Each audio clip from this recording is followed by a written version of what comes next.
8वां अध्याय। राजा परीक्षित के विविध प्रश्न। राजा परीक्षित ने कहा, भगवान, आप वेद वेत्ताओं में श्रेष्ठ हैं।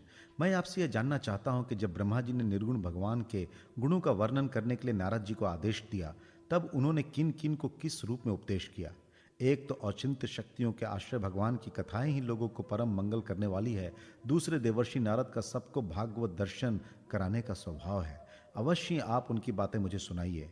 महाभाग्यवान सुखदेव जी, आप मुझे ऐसा उपदेश कीजिए कि मैं अपने आसक्ति रहित मन को सर्वात्मा भगवान श्री कृष्ण में तन्मय करके अपना शरीर छोड़ सकूं। जो लोग उनकी लीलाओं का श्रद्धा के साथ नित्य श्रवण और कथन करते हैं, उनके हृदय में थोड़े ही समय में भगवान प्रकट हो जाते हैं। श्री कृष्ण कान के छिद्रों द्वारा अपने भक्तों के भाव में हृदय कमल पर जाकर बैठ जाते हैं, और जैसे शरद ऋतु जल का गंधलापन मिटा देती है, वैसे ही वे भक्तों के मनोमल का नाश कर देते हैं। जिसका हृदय शुद्ध हो जाता है, वह श्री कृष्ण के चरण कमलों को एक क्षण के लिए भी नहीं छोड़ता। जैसे मार्ग के समस्त क्लेशों से छूटकर घर आया हुआ पथिक अपने घर को नहीं छोड़ता। भगवान, जीव का पंचभूतों के साथ कोई संबंध नहीं है, फिर भी इसका शरीर पंचभूतों से ही बनता है। तो क्या स्वभाव से ही ऐसा होता है अथवा किसी कारणवश? आप इस बात का मर्म पूर्ण रीति से जानते हैं।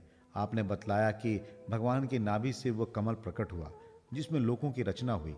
ये जीव अपने सीमित अवयवों से जैसे परिच्छिन्न है, वैसे ही अपने परमात्माओं को भी सीमित अवयवों से परिच्छिन्न सा वर्णन किया है। ये क्या बात है? जिनकी कृपा से सर्वभूत में ब्रह्मा जी प्राणियों की सृष्टि करते हैं, जिनके नाभि कमल से पैदा होने पर भी जिनकी कृपा से ही ये उनके रूप का दर्शन कर सके थे, वे संसार की स्थिति, उत्पत्ति और प्रलय के हेतु सर्वंतर्यामी और माया के स्वामी परम पुरुष परमात्मा अपनी माया का त्याग करके किस में किस रूप में शयन करते हैं। पहले आपने बतलाया था कि विराट पुरुष के अंगों से लोक और लोकपालों की रचना हुई, और फिर यह भी बतलाया कि लोक और लोकपालों के रूप में उसके अंगों की कल्पना हुई। ये दोनों बातों का तात्पर्य क्या है? महाकल्प और उनके अंतर्गत अवान्तर कल्प कितने हैं? भूत, भविष्यत और वर्तमान काल का अनुमान किस प्रकार किया जाता है? क्या स्थूल देहाभिमानी जीवों की आयु भी बंधी हुई है? ब्राह्मण श्रेष्ठ, काल की सूक्ष्म गति त्रुटि आदि और स्थूल गति वर्ष आदि किस प्रकार से जानी जाती है? विविध कर्मों से जीवों की कितनी और कैसी गतियां होती है?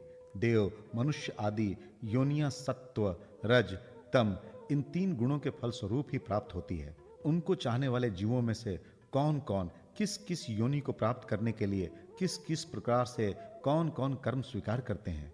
पृथ्वी, पाताल, दिशा, आकाश, ग्रह, नक्षत्र, पर्वत, नदी, समुद्र, द्वीप और उनमें रहने वाले जीवों की उत्पत्ति कैसे होती है? ब्रह्मांड का परिमाण भीतर और बाहर दोनों प्रकार से बतलाइए। साथ ही महापुरुषों के चरित्र, वर्णाश्रम के भेद और उनके धर्म का निरूपण कीजिए।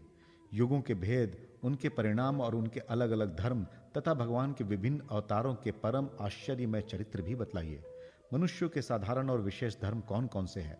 विभिन्न व्यवसाय वाले लोगों के, राजर्षियों के और विपत्ति में पड़े हुए लोगों के धर्म का भी उपदेश कीजिए। तत्वों की संख्या कितनी है? उनके स्वरूप और लक्षण क्या है?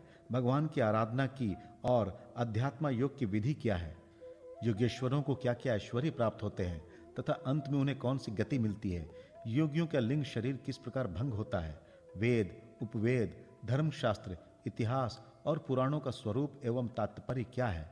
समस्त प्राणियों की उत्पत्ति, स्थिति और प्रलय कैसे होता है? बावली, कुआं खुदवाना आदि स्मार्त, यज्ञ यागादि वैदिक एवं काम्य कर्मों की तथा अर्थ धर्म काम के साधनों की विधि क्या है?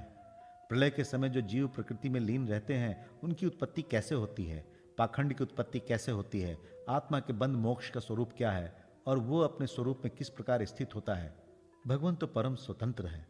वे अपनी माया से किस प्रकार क्रीड़ा करते हैं और उसे छोड़कर साक्षी के समान उदासीन कैसे हो जाते हैं? भगवान, मैं ये सब आपसे पूछ रहा हूं, मैं आपकी शरण में हूं। महामुने, आप कृपा करके क्रमशः इनका तात्विक निरूपण कीजिए। इस विषय में आप स्वयंभू ब्रह्मा के समान परम प्रमाण हैं। दूसरे लोग तो अपनी पूर्व परंपरा से सुनी सुनाई बातों का ही अनुष्ठान करते हैं। ब्राह्मण, आप मेरी भूख प्यास की चिंता न करें। मेरे प्राण कुपित ब्राह्मण के शाप के अतिरिक्त और किसी कारण से निकल नहीं सकते, क्योंकि मैं आपके मुखार विंद से निकलने वाली भगवान की अमृतमयी लीला कथा का पान कर रहा हूं। सूत जी कहते हैं, शौनकादि ऋषियों, जब राजा परीक्षित ने संतों की सभा में भगवान की लीला कथा सुनाने के लिए इस प्रकार प्रार्थना की, तब श्री सुखदेव जी को बड़ी प्रसन्नता हुई। उन्होंने उन्हें वही वेद तुल्य श्रीमद् भागवत महापुराण सुनाया जो ब्रह्म कल्प के आरंभ में स्वयं भगवान ने ब्रह्मा जी को सुनाया था। पांडु वंश शिरोमणि परीक्षित ने उनसे जो जो प्रश्न किए थे वे उन सब का उत्तर क्रमशः देने लगे।